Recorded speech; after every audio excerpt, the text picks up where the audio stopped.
Ito guys, pag-usapan lang natin ang breaking news. Ayon kasi sa bali-balita, nakakaloka. Daniel Padilla namimili na ng project na gusto niya.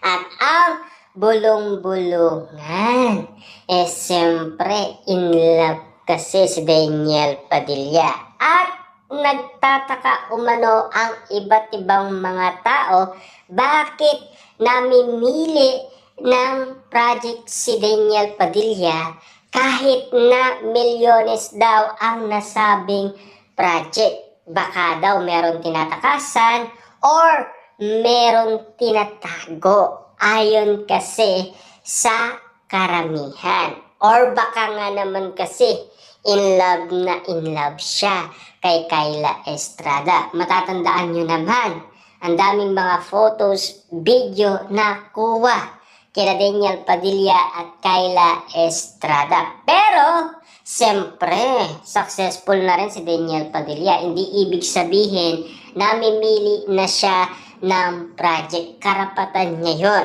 Kahit sabihin man natin milyones ang nasabing project, kung hindi naman gusto ni Daniel Padilla, wala silang magagawa.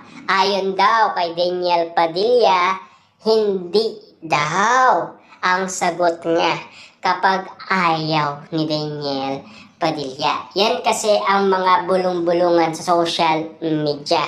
Kung bakit pinag-uusapan si Daniel Padilla, kung bakit siya namimili ng iba't ibang mga project. Siyempre, yung gusto niya lang, yun lang ang kukunin niya. Siyempre, yung ayaw niya, yun ang hindi niya kukunin. Ayon kasi sa bali-balita. Siyempre, alam niyo naman siguro, tumatak umano sa pandinig or sa mga mata ng mga iba't ibang mga netizens ang relasyon ni Daniel Padilla at Kyla Estrada. Na baka nga naman kasi may ibang bagay kung bakit nga naman namimili na ng project si Daniel Padilla. Dahil ba in love na to kay Kyla Estrada? Or in love na rin si Kyla Estrada kay Daniel Padilla? Kapansin-pansin nga naman kasi tila nagbago si Daniel Padilla. Ayon kasi sa bali-balita. Siyempre alam niyo naman siguro, kapag umiibig na daw ang isang tao, kahit na milyones man ang nasabing project, nasasayang daw nang dahil lang sa pag-ibig. Yan kasi ang mga nasasabi ng mga bulong-bulungan umano sa social media.